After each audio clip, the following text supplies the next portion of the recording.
Power star Pawan Kalyan. పరిచయం అవసరం లేని పేరు. పవర్ లేనప్పుడు పవర్ స్టార్ ని ఎలా అవుతానో, నన్ను అలా పిలవద్దు అని తనకున్న స్టార్ ట్యాగ్ ని తానే వద్దనుకున్న ఒక వ్యక్తి. అసలు గెలవలేడు అన్న వాళ్ళకి నోటితో కాకుండా తన చేతులతో తానేంటో నిరూపించుకున్నాడు. రియల్ లైఫ్ లోను పవర్ స్టార్ అయ్యాడు. ఫ్యాన్స్ అయ్యుండి నేనే ఓటు వెయ్యను అన్న వాళ్ళను మనం చూసాం. అలాంటిది ఫ్యాన్సే కాదు, ఏకంగా ఆంధ్రప్రదేశ్ జనాలే ఓట్లేసి ఇవాళ deputy chief minister of Andhra Pradesh అయ్యాడు. అసలు పవన్ కళ్యాణ్ గారి గోల్ ఏంటి? ఆయన రాజకీయం చేయడానికి పార్టీ పెట్టాడా? సినిమాలు చేయాలని లేక ఏదో వేరే రూట్ చూసుకుందామని పాలిటిక్స్ లోకి వచ్చాడా? అసలు ఆయన ఐడియాలజీ ఏంటి? నిలుచున్న 2 చోట్ల ఓడిపోయి ఒక్క సీటు గెలిచిన జనసేన పార్టీని ఇవాళ ఇంత పవర్ఫుల్ పార్టీగా ఎలా తయారు చేశాడు? ఇలాంటి ఎన్నో క్వశ్చన్స్ కి ఆన్సర్ ఇవాళ ఈ వీడియో ద్వారా తెలుసుకునే ప్రయత్నం చేద్దాం. సో ఈ వీడియోని ఎండ్ వరకు చూడండి, అస్సలు స్కిప్ చేయకండి. వీడియోలోకి వెళ్లే ముందు ఒక చిన్న రిక్వెస్ట్. ఈ వీడియోని అన్ని ఛానల్స్ లా కాకుండా చాలా యూనిక్ గా అనేక అంశాలని అనేక దృష్టికోణాలతో కలిపి మీ ముందుకు తీసుకొని రావడానికి చాలా కష్టపడ్డాను. ఒకవేళ మీకు ఈ వీడియో నచ్చితే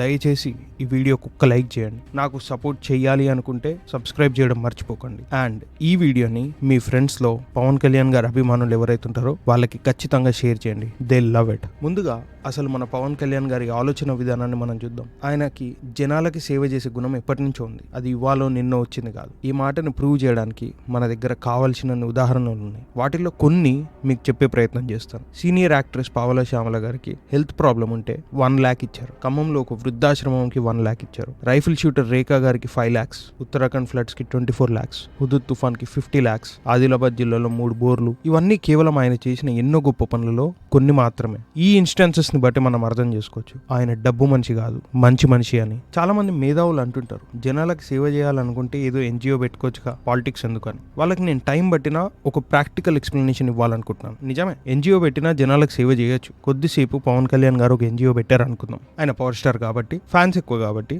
ఒక 500 కోట్లు 1000 కోట్లు తీసుకొని రాగలిగారు అనుకుందాం ఆ ఎన్జిఓకి. ఆ 1000 కోట్లతో ఎంతమందికి సాయం చేయగలుగుతారు? మన ఆంధ్రప్రదేశ్ రాష్ట్ర జనాభా సుమారు 5.5 కోట్లు. దాంట్లో నీతి ఆయోగ్ వెబ్సైట్లో 2023 రిపోర్ట్స్ ప్రకారం మల్టీ డైమెన్షనల్ పావర్టీలో ఉన్నది 6.06% జనాలు. మల్టీ డైమెన్షనల్ పావర్టీ అంటే బహుమితీయ పేదరికం. దీంట్లో మేజర్గా 3 ఆస్పెక్ట్స్ ని కవర్ చేస్తారు. మానిటరీ పావర్టీ అంటే డబ్బు పరంగా, ఎడ్యుకేషన్ చదువు పరంగా, బేసిక్ ఇన్ఫ్రాస్ట్రక్చర్ ఇల్లు, ప్రాథమిక మౌలిక వసతులు అనే 3 కోణాలలో ఈ దేశంలోని పావర్టీని అంటే పేదరికాన్ని గ్రహించడానికి యూజ్ చేసే ఒక మెట్రిక్. అంటే క్యాలిక్యులేట్ చేసుకుంటే 5.5 కోట్లలో 6% అంటే 33 లక్షలు. ఒకవేళ ఈ 33 లక్షల మందికి మనిషికి లక్ష ఇచ్చినా ఎన్ని లక్షల కోట్లు అవుతుందో మీ ఊహకే వదిలేస్తున్నాను. సో ఇది ప్రాక్టికల్ గా వర్కౌట్ అవ్వదు అని మనకు అర్థం అయిపోయింది. ఇట్లా ఎన్జిఓ పెట్టడం కంటే పాలిటిక్స్ లోకి రావడం వల్ల చాలా అడ్వాంటేజెస్ ఉన్నాయి. వాటిల్లో కొన్ని పాలసీ ఇంప్లిమెంటేషన్, ఎక్కువ రీసోర్సెస్ ని అలొకేట్ చేయడం, లీగల్ అథారిటీని క్రియేట్ చేయడం, చదువులు,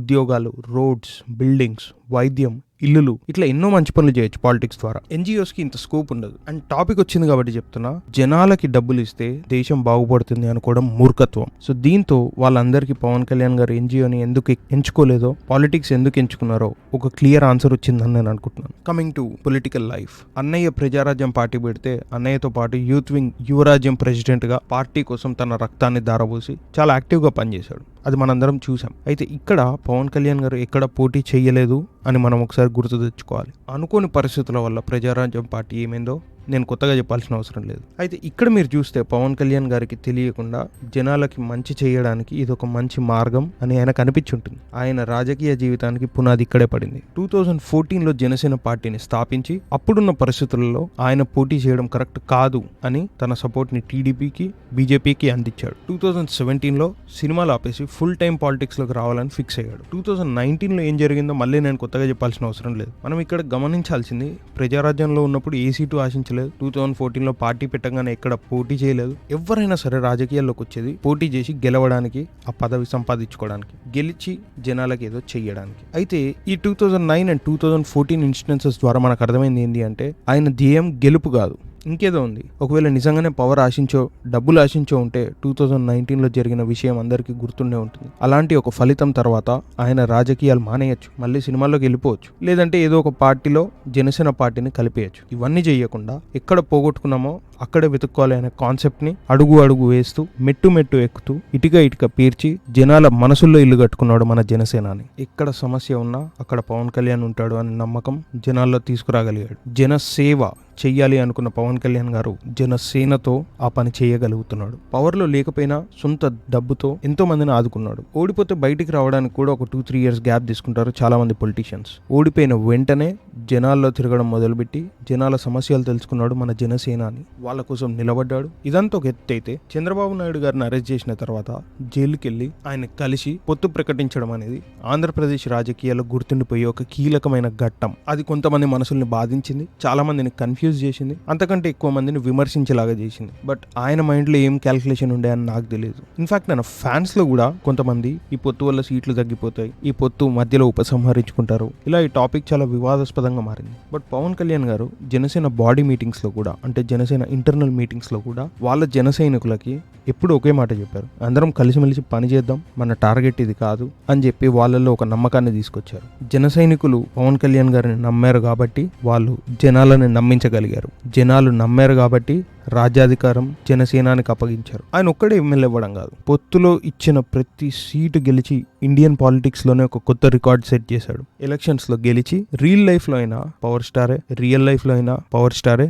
అని ప్రూవ్ చేశాడు. ఇవన్నీ నేను ఇక్కడ మెన్షన్ చేయడానికి కారణం నేను ఆయనకు సపోర్ట్ చేస్తున్నానో వేరే వాళ్ళకి సపోర్ట్ చేయట్లేదనో కాదు. ప్రతి మనిషి ఇన్స్పిరేషన్ గా తీసుకునే ఒక స్టోరీ ఇది. నా వరకు ఇది one of the best inspirational journeys. ఈ వీడియో చూసే నువ్వు ఒక విషయాన్ని నమ్మినా లేదంటే లైఫ్లో ఒక స్థానాన్ని చేరాలని ఆశించినా ఆఖరి వరకు ఎలా పోరాడాలో నిరూపించిన ఒక గొప్ప కథ కాదు ఆయన మనకి వేసిన ఒక బంగారు బాట. గ్రూప్స్ రాయాలనుకున్నా, చదువుకొని పలానా ర్యాంక్ తెచ్చుకోవాలనుకున్నా, లైఫ్లో ఇది చెయ్యాలి అని తపన పడే వాళ్ళకైనా, బేసికలీ ఎవరికైనా మనం సాధించాలి అనుకున్న దాన్ని సాధించడానికి దాని గురించి తెలుసుకోవాలి, దానికోసం పోరాడాలి, దాన్ని సాధించడం కోసం ఎలాంటి మంచి అడుగులైనా వేయడానికి ధైర్యం కూడగట్టాలి. ఫైనల్గా పక్కన వాళ్ళు చూసేవాళ్ళు ఎన్ని మాటలన్నా మనల్ని ఎలా డైవర్ట్ చేయాలని చూసినా మన టార్గెట్ మన కళ్ళ ముందు ఉన్నంత వరకు మనల్ని ఎవ్వరూ డిస్టర్బ్ చేయలేరు అని మనకు ప్రూవ్ చేసిన పవన్ కళ్యాణ్ గారిని బహుశా ఇందుకేనేమో మన దేశ ప్రధాని మోడీ గారు పవన్ కళ్యాణ్ గారు అంటే మామూలు గాలి కాదు, పెను తుఫాన్ అని అన్నాడు.